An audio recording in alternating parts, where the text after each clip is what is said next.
All right, we're here. YeloHill. This is long in the making, man. Long in the making. How are you doing? I'm chilling, bro. Good, man. Thanks for having me. Thank you. Hell Andrew yeah. from Underground here with West Los Angeles, right? West Los Angeles, King, very own YeloHill. Welcome to Underground Magazine, man. This is your first time seeing the studio. You've been here before, actually? Huh? I've been here before, but I didn't see everything. You had the upstairs. You got fucking all kind of rooms in here, bro. Shit's crazy. I appreciate you having me over here, man. We chose 2 rooms though, so I'm happy with those decisions. Let's get it. Right? We did you like the casino upstairs. That's an underground classic. Yeah, that's crazy. Especially I came dressed. You feel me? I'm the Blaxican Robert De Niro today, so we had to go crazy, man, and step into that casino vibe, man. I like the fit. What did you decide to wear? Break down the fit real quick for the people. Why'd you go with this fit today? Okay, well, this is a light R&B. This is Rag and Bone. This is about 3. You know what I mean? This is Hugo Boss. I was feeling sophisticated like Chris Isaac in the 80s. So that's the Boss right there. That's the gentleman edition. Nice. That's like 2. And then you got the Italian genuine leather Italian Calvin Kleins. You know what I'm saying? You got to order these from Italy. And then my socks, you feel me? That's Adidas right there. We keep it gangster with that. And yeah, man, we chilling. Nice. I like because you came with the more formal look, right? Yeah, like a lot of yeah. artists don't come with the formal look. Yeah, this is the gentleman. This is the American gentleman with a little bit of the gangster twist on it. You know what I'm saying? So you never change who you are. You just throw the clothes on, and it just enhances that embodiment of that flavor, man. You feel me? That's yes, facts. sir. That's fact. I always love your style. Like every time I ran into you, you dressed nice. You're looking cool. No, good looking out. You too, bro. You got the. Oh, thank you, man. Maybe we do. My girl said you had the Emil Hirsch Lords of Dogtown shit going on. Shout out. That's cool. I like that. Lords of Dogtown. That's cool, right? People fuck with that. Yeah. So we're catching you here actually at a cool time because we're coming fresh off the YeloHill 2024 birthday weekend. Right, so tell me about the plans. What did you do? What does a birthday weekend look like for YeloHill these days? It goes any way, man. Honestly, so we did. I went out and celebrated it with the homie Steels, and he had this huge, just big ass mansion, outdoor Palm Springs getaway retreat. Nice. Looked like some Illuminati shit he invited me to. So I made his birthday plans part of my birthday plans, and it was dope as fuck, bro. Nice. Like it's different rooms and drinks and a lot of shit like that, and then we just brought it in cool, and then I came back, chilled with the family. We went to Hopley. It's a Chinese restaurant in Westlake. That shit was dope, bro. Nice. Yeah. We ain't do too much. We ain't going too crazy, but we had a good time, bro. So you kind of did a collab. You collab with Steels, kind of. Like it looked that way because it was my birthday. It was around his, and I'm like, you got this big ass man. Oh man, let's go. Was it just like a mansion for partying, or was it like a studio setups and things like that? So if you walked in, like it was a huge like villa. And like if you go down the way, like we recorded some music there, and then there's like a upstairs, downstairs. They had chefs come through. There's a lagoon there, basketball court, tennis court. We was going crazy, bro. Damn, that shit was fun. How does like a weekend like that kind of manifest? Like, are you guys planning it ahead of time? Like, oh, I'm gonna pull up on you, or is it more of like he just invites you, sends you that invite last minute or whatever? You guys pull up. You've been friends with Steels for a long time? Yeah, for a minute, 5-6 years, 6 years or something like that. That's the homie though. But yeah, we kind of just vibe, man. We click. We butt heads though, because homies always butt heads. Like we're both like the same person to a certain degree. But yeah, that's the homie. Like we put it together. He has something cracking, and I'm like, bro, my birthday's coming. I'm about to go enjoy it with you, man. Nice. You know what I'm saying? So we had a good time, bro. The only thing is probably hot out there. It's hot, bro. It was 120 degrees. You can make an entire steak dinner with the omelet on the motherfucking concrete with that shit, bro. That shit was crazy. That's funny. What kind of stuff are you eating out there? Like if you're going out spending money birthday weekend, what's like your favorite type of meal? Out in Palm Springs? Yeah. Oh shit! Just water. Shit. That shit crazy. It's hot as fuck out there. Water and ice chips and. Yeah, you go past the Cabazon dinosaurs. You know the Cabazon. You ever seen that? Yep. So you know what that's monumental for, right? Isn't it like? Wasn't it some like alien thing or something? Nah, so it was in a movie and shit. I used to love the movie when I was younger. Okay. But like as I got older and shit, I figured out what the star did. Cause he kind of like did some weird shit, or whatever. But Pee Wee Herman though. Yep. So the Pee Wee's big movie and shit, that shit was dope when I was a kid, and I used to go to Cabazon and be like, damn, he really shot it here. And then when the allegations, I was just like, man, fuck. But it's still monumental to me and shit. So they got cool shit in the desert. that you can go to. Yeah, they got cool shit in the desert for sure. Do you ever hit up like casinos like Moronga or Agua Caliente, one of those? Yeah, sometimes. Not like that though, bro. I do sometimes. We got the underground casino. Yeah, you got some shit up in here. You got a casino in here trying to take everybody money, man. What about just while you're out in LA?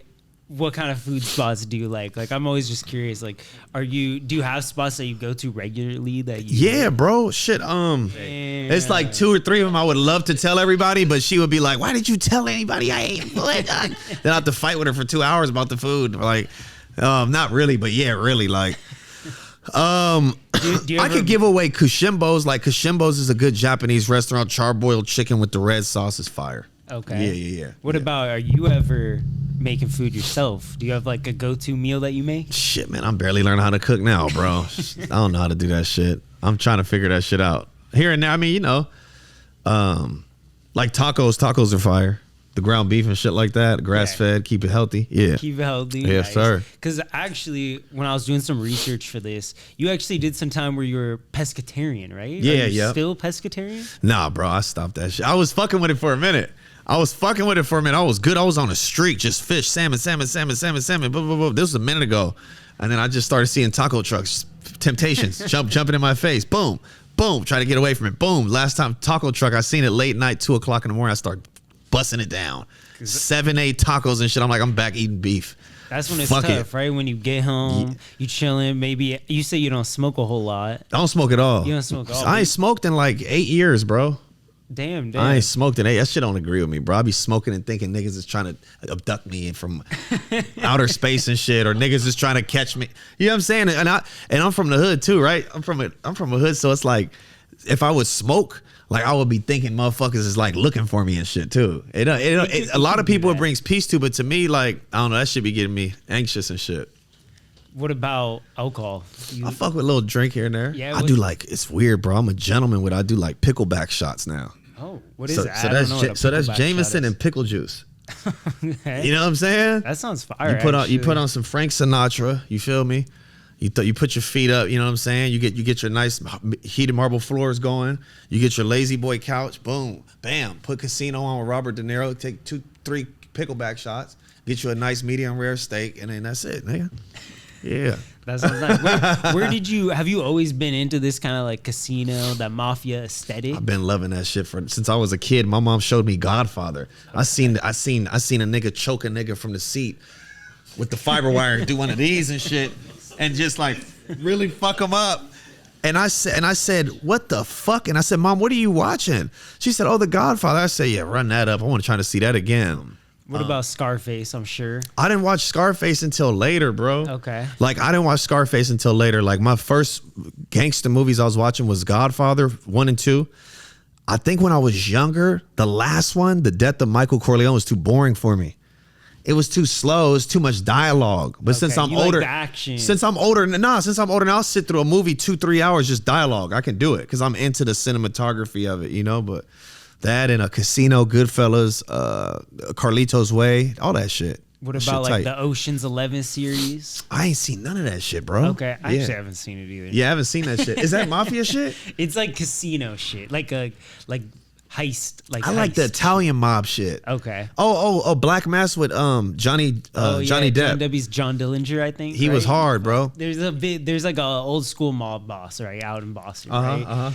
And there's a lot of different like museums, things like that. Do you consider yourself like a historian of that era? Would you ever research or you like the movie aspect of it? No, I did. I went into detailed research and that shit a minute ago, like Barnes and Noble, and then I'll go on Wikipedia and look up like their names, like, you know what I'm saying? When I would hop on video games, I would name myself after some of the gangsters, Albert Anastasia and Bugsy Siegel and all of those gangsters, you know?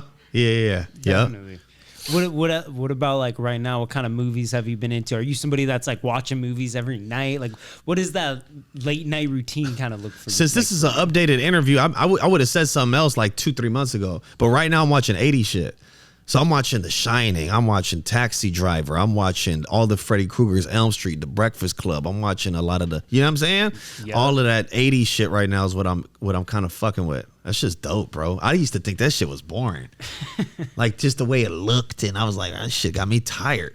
And then I like 5.0 Mustangs and 1987s and shit too right now too. So.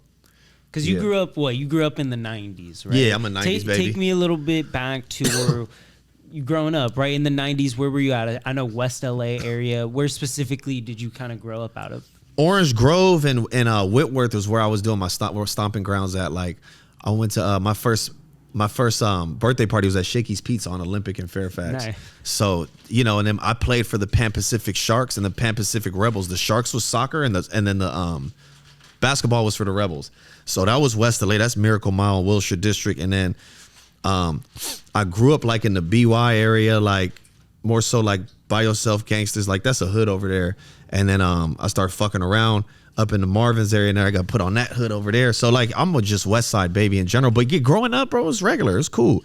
You know, just have it. You had a 90s room up in this motherfucker right here. Yeah. You had Twister and the Tupac shit. I'm like, fuck. And then you had the Nintendo 64 and shit. I'm like, oh man, this shit. I feel like I just fucking stepped into a nostalgic fucking tornado. So at that time, you're growing up in LA here. What kind of music were you listening to? What were the people that in your immediate LA vicinity were you looking up to? Like, damn, I could actually. When I was do this. younger? Yeah, when you were younger, maybe in high school even. I mean, when I was younger, I was Snoop Dogg. I was listening to Snoop Dogg. But I wasn't really around too much rap like that when I was younger.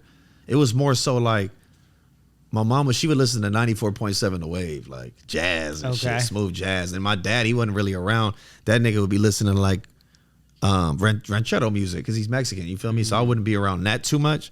But growing up, you know, you got the Tupacs and the Dove Shack. All of that G-Funk shit was what I was around, though, for sure, growing up. So you're mixed, right? You're half black, half Mexican. Yeah. I remember you saying in a previous interview, right, that you're kind of growing up, you're split between both communities in a sense, right? Yeah. Do you think that you as an artist, has that been an inspiration for you to represent for kids like you that are coming out in that mixed community that maybe don't necessarily identify with one or the other? Yeah, bro. You said do it. Could I be a spokesman for that? Yeah, like a person that kids can look up to in terms of. I feel like I mean, it's always been cool to me when I was younger, but when I was younger, you would get like the they would shun you for it to a certain degree, right? Like you would be like you too black for the Mexicans, you too Mexican for the blacks and shit like that, like, or like they would make fun of you because you was light skinned. So if you were light skinned or if you were just mixed, you would have to go a little harder, especially in the streets or like just trying to, you know what I mean? But then it was different though because it was like niggas would hate on me, but then it would be like all the girls would obviously like you when you're younger. Because it's like you mix, bro. It's like you look different, you know, and then you would get a lot of hate because of that, you know. So there's so many different cultures going on that, bro, it don't even matter anymore, man. You know, yeah, it doesn't. Really, there's like, you know what I mean, but like there's so many different things going on. So yeah. Dope. Yeah. Well, we got you in here right now on the midst. Really, right. The actual interview, we'll be dropping this right after the album comes out. Yes, sir. But I got you a couple days before your upcoming project, the first project of the year from you, Ghetto Superstar. Yes, sir. You dropped the track list, got some heavy hitters on there. You got our boy TruCarr, Underground alum. That's my boy right there. Hit Town. You got some other people. Walk me through who you got on this project and why you have these people on. I honestly got people on there that felt that it was easy to, you know, not easy, but just immediate people that was really fucking with me. You know what I'm saying? Like, I've been through the process of like, oh, I want this artist, this artist, this artist, this artist. But if the energy is not reciprocated, I'm like, bro, no, I'm fucking with who's fucking with me right now. You got people ready to go. Yeah, like Rowdy Racks was cool, TruCarr. You got Yhung T.O from the Bay. You got You got the homie Big Swift. You got Hit Town. That's it. Yeah, I saw you got Big Swift on here. He's a big friend of That's my boy. Magazine. Yeah, he cool. I fuck with him. And we vibe together and shit. You know what I'm saying? I would rather have somebody that actually wants to be on the record with me than to go and try to fish for somebody that's bigger. Mm-hmm. You know what I'm saying? Because it's like they just gonna give you a shit. You know what I mean? So you feel like you've done that before? And when I was young, really pan out. Yeah, before I started really popping, yeah, I would pay out and I'd be like, "What the fuck, bro? Like that shit weak. What the fuck did you just? I could tell you went in the booth and just kind of, you know what I'm saying? Yeah. Fuck that." So when you're putting together an album like this, like Ghetto Superstar, you working intimately with all these people that are on it. TruCarr, you guys are in person putting this together. Yeah, we put it together, bro. He came to the video shoot. We vibed. Everything was cool. Nice. Yeah. How long did this project take to put together? Bro, honestly, it's funny, bro. That shit took like 2.5 weeks.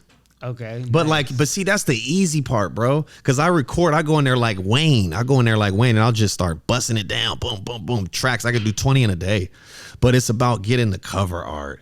It's about getting the music videos together. You got to get the team together. Okay, what's the budget for the promotion? And it's all that funny shit. The paperwork. You got to get like people's paperwork in order and shit like that. Because making the music's the fun part. But if you want to make money and capitalize on it and be a businessman with it, you got to make sure that you're doing all your shit right, bro. Absolutely. Yeah, so that's what takes longer. If it was easier, I would be dropping music every fucking 2 weeks or every day or something, you know? Yeah. It's a whole process, right? So you're currently, do you have like a day-to-day manager? Hell no, bro. Yeah, no. I did before, but I ain't got no day-to-day manager anymore. Nah. I got a manager that takes care of me with the distribution platforms. Nice. So more on that music back-end side. Just some shit like, okay, what's the name of the song? When do you want to drop it? Okay, what playlist? All right, talk to you later. Okay. Feel me? Nice. That type of shit, which is cool. You need that. But you need the day-to-day manager as well. Sure. As long as it makes sense and coexists with everything I got going on, bro, it could work out. Yeah, for sure. Like, are you looking, for example, like I know some artists, they have even down to a touring manager. Yeah, no, I don't have that yet. No, I don't have that. Are you trying to build a team? Like what's the next step for YeloHill? I know that you've obviously been right at the top of the LA scene right now for a few years. Yeah. I'd say, how long? Like maybe like 6-7 years you've been pretty notable out in LA. Yeah. Taking that next step, I feel like a lot of artists kind of that next step comes with that business side. And yeah, you have to, because you could take it up to like the rising action, but that climax is what really matters, bro. Because that's how a lot of people fall short too. They'll have the momentum and everything, and it's happened to me, where I'll have like the momentum and like the views, and everybody just has eyes on you. But if you don't have the marketing tools or the strategies or anybody to calculate your next move or how to like push you over that hump to go mainstream, it's like, okay, cool, you're a staple in LA, but like what else? That's cool. That's cool if you want that, right? But I've thought about that a lot, bro. And it just takes getting the right teammates together and getting rid of the wrong ones, because there's some people that are just in it that are just dead weight. And they were once around that time, they were essential tools, but nowadays it's just like, now they just kind of fall by the wayside. It's just one of those things, bro. Some things you can't really control like that. You know what I mean? And then, no, I'm definitely looking for like a day-to-day manager for sure. Yeah, day-to-day manager. Hell yeah. And that would help you more, like just booking sessions? Shit, I shouldn't even be having to worry about type shit. You know what I mean? Just talking to organizing this, right? Yeah, exactly. Like I got a marketing PR. I got a PR person that fucks with me. Like I got the team, but it's like, it's not the day-to-day shit. Because it's easy, bro. If you got like a manager, but if they're on the other side of California, or if they're traveling and touring with other artists, it's easy for you to lose that motivation and that persistence within you, because they're not in your face every day. To really have a self-motivation and persistence, it's very hard to do. Sometimes I fall victim to not being able to do that, because you could get tired and you could be out the loop, or you could lack those people around you. Because if you stay around, you are who you hang around with. You know what I'm saying? You are who you associate yourself with, as far as business and management and all that shit together. So right, I feel like I've been victim of that. Yeah. Have you heard that saying, like you're 20% of the 5 people you spend the most time around? Yeah, I heard that before. That's for sure. very true. So it's good to hear that you're looking to build and expand that team and really level it up that way. Yeah. Something I want to ask you about: when we were in the field, right, underground, out in the world, we ran into each other at the Novo. No, you get at the Novo. Yeah. In the lounge, like VIP lounge. Yeah. After the Brown Bag Pod live event, like last month, this summer. How do you know them? Are you tapped in with them? Like, do you know Vic or Duno or Letty? Yeah, I know Vic and Duno. I don't know. I ain't never met Letty. Okay. Yeah, I never met her. She cool. I fuck with their shit. Have you been on their podcast before? I've been on Cheesemate with Duno. Oh, nice. Yeah, I've been on his shit. I've been done vlogs with him and shit. That's my boy. He cool. Like, but I ain't never did the brown bag shit. No, I never did it. Something I thought that was cool is that you seem to be somebody who goes out, you're networking, you're meeting people, you're shaking hands. I wasn't doing that for a while, bro. No. Because that shit be, I don't want to say the wrong word, because that shit be lame sometimes, bro. Because you really don't get people. It's cool to network, but I'm such a, and I know it sounds cliche, I'm such a real nigga and a real person that when you come across those different facades and those different people that you're supposed to be talking to, you get that fake Hollywood shit. And I got a temper. So I'll be ready to like, that's why I kind of just stray away from it. And I'm learning how to be more Hollywood friendly with a lot of these, you know what I mean? Because back then I'll be like, cut acting Hollywood, I'm about to beat this nigga up. I would say that. But nowadays, yeah, I feel like nowadays I'll be, I'm more, I guess you could say I could digest it better than I did before back in the day. Okay. So it's cool. But yeah, I'm out there, bro. I be fucking around and shit. Sometimes when you see me outside, like some of it is because I want to do it, and half of it is just because I'm just like, okay, I got to do this shit. Sometimes you got to pop out, you know? Because niggas be acting funny. Yeah, hell yeah. That's dope. Yeah, that's dope. Yeah. Do you have anything like else in the works with Duno or anything like that, like coming up? Anything in the promo run for the album? Nah, man, I don't know, man. Duno, that's my boy. I love Duno and shit. I think he wanted to, like, I was thinking about doing a hood vlog because he goes to different people's hoods, but I don't think I'm gonna do it anymore because it's like, bro, like, I don't be wanting to do all that shit. Like the hood what shit. Put in like, it's just the hood shit. Like, I don't think I want to do that anymore. I don't want to use the hood for other people's entertainment and then get my homies caught up on. You know what I mean? You just don't know. That's supposed to be something sacred and just like a fraternity, bro. You know what I'm saying? So I ain't gonna even do that. But as far as like popping out with Duno, is one of the most fun people in the world. Like, so I'll fuck around and do it. Like, we do whatever. What about in terms of just the album in general? What other promo stuff can we expect from you once this drops August 9th? It will be out by the time this interview comes out. Not too long though. Yes, sir. Can we expect some shows? What can people go? Yeah, bro. With the album. Yeah, for sure. Some shows. We're gonna do some shows.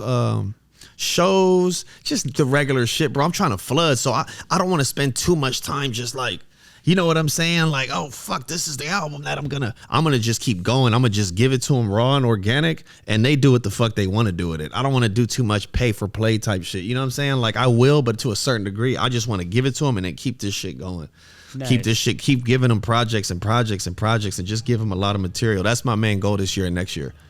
What do you think fans can expect differently on this album? Can they expect anything different from you? Is it same classic YeloHill? It's a little bit of that. See, that's what I'm saying. Like, almost as if like I ran a cafe, right?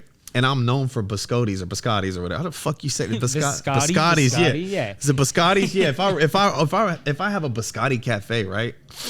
And I have a fan base and I have people that come over here for these biscottis or whatever, but I wanted to try something new. You could say that I'm kind of doing that. Like, when you guys come and get this next batch, come get your biscottis and shit. But at the end of the day, I'm gonna have some brownies, some blueberry scones, some banana nut loaves, some pumpkin loaves. I'm gonna have all that shit ready for you to choose from. And if you like that, good. We'll just enhance on that and we'll take that and capitalize on it. If you don't, we'll throw it out and we'll start with something new, but you'll always get your biscottis. Okay. Feel what I'm saying? I like that. Yeah. We always got the classic YeloHill, but there's still you're sprinkling in new shit all the time. That's what I'm saying. You go to Carl's Jr.'s, you can get a famous star, but shit, if you want to try the Diablo Baconator Jr. Supreme Ranch, then nigga, we got that shit too. And if you like it, you like it. If not, fuck it. You know what I'm saying? Yeah. Hell yeah. So that's how I run my program though. Yeah. Nice. And you got some music videos, you said, one with TruCarr. We did that already. Yeah, like E40 with TruCarr and Rowdy Racks. We dropped Colors. That's classic YeloHill shit. But I got other tracks that are like more along the lines of like club friendly, and we got slower shit and shit for the for the ladies, all that shit. You ever get in the R&B vibe? Yeah, we got some shit like that coming. You consider yourself R&B artist, right? You can hit that. You can hit both. Yeah, for sure. Hell yeah. Yeah, I write for The Dream and Brian McKnight. I did some shit for Michael Jackson. And I was like, okay. I don't think the years add up, but maybe. That's funny as fuck. No, I'm fucking with you, bro. Yeah. But nah, man, shit. Yeah, we got this shit cracking. Do you do any songwriting for other people like that? No, bro, I haven't. I should though. I think I'm gonna start doing that. That's what my girl was saying. She's like, you can write for other people. I'm like, yeah, I probably could. You probably could. Yeah, I'll probably fuck with it, yeah. I think a big part, at least for me, why I think your music stands out and is different. I think, one, you have a really clear, crisp voice that sounds like I can understand every word that you're saying. Yeah. And I think the lyrics are a perfect mix of like humorous and insightful, and just on some rap shit. Yeah. So you really do got that nice blend, and I think you do cater to both the Black community and the Latino community as well. Exactly. So we're here for it, bro. We're here for it. Underground Magazine. I appreciate you pulling up, dude. Is there anything else before we jump off that you want to promote? This interview will be coming out in mid-August, in less than 2 weeks. So let's run it soon here. Yeah, no, bro. Everything is there, man. At YeloHill, you already know. Shout out to everybody having me on this podcast and Underground Magazine. It's probably going to be the best issue and shit. Let's go, man. And shout out to everybody else that did Underground Magazine. TruCarr, seen his issue. I seen AZ Shike's issue. RJ. I seen it all, man. I'm proud of what y'all doing and stick to it and just keep God first, bro. I appreciate you, dude, for real. We needed YeloHill on this mag, man. Long overdue. Thank y'all for watching. Go check out YeloHill. Ghetto Superstar is out now. Go stream that shit. Let's get it. Let's go.